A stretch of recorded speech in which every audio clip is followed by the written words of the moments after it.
Wow, this is different, isn't it? I actually get to see the front of everybody's head. Sitting behind Steve being jealous of all the hair he has. Anyway. About a week or 2 weeks ago, Susan and I were at a leadership conference for Rotary, and one of the talks that we went to, or one of the breakout sessions we went to, was about public speaking. And one of the things that the instructor talked about was get there early and get to know a couple people in your audience, because then you'll always have kind of a familiar, friendly face to look at. So I'm not sure he had in mind hugging half the audience. Anyway, so that's nice, and I see a lot of friendly faces. This month we're talking about transformation and renewal. And it's my belief that we are transforming every day. Like Spirit is on a universal scale, we are in our own lives creating and transforming and renewing who we are every day.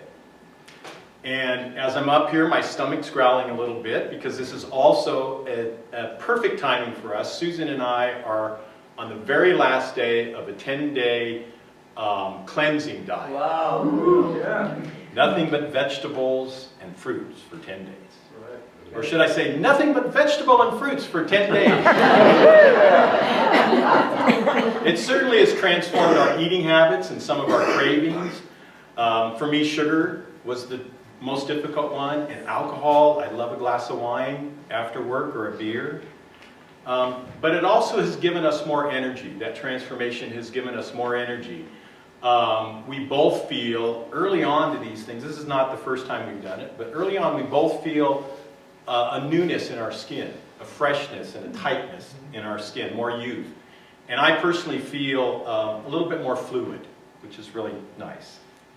But I'm also looking towards renewing things like pasta and peanut butter and wine in my diet. Not all at the same time, but I'm looking forward to that renewal also.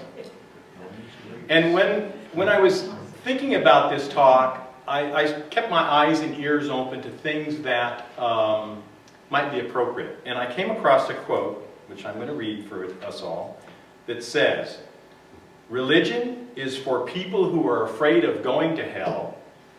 Spirituality is for those who've already been there."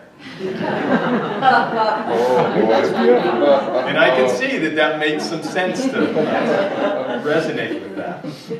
Because we have the ability to make our own heaven and our own hell. It's not up there or down there, it's right here.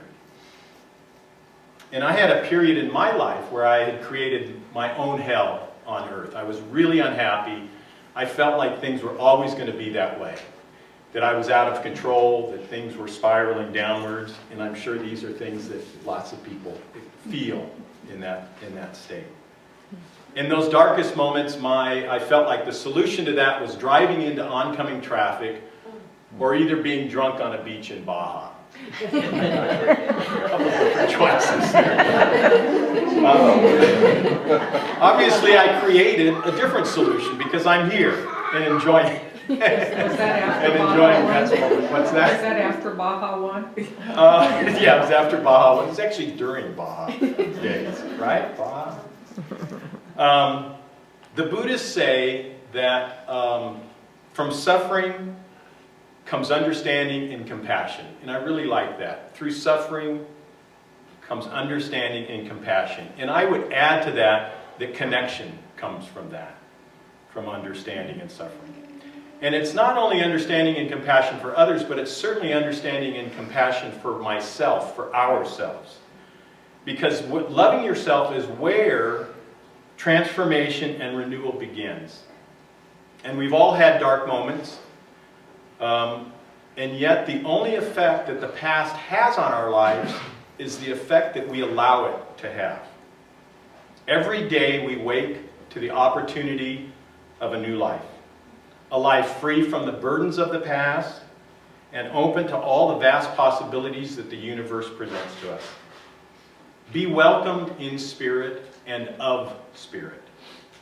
Awake, smile, and greet the day with a sense of gratitude and wonder.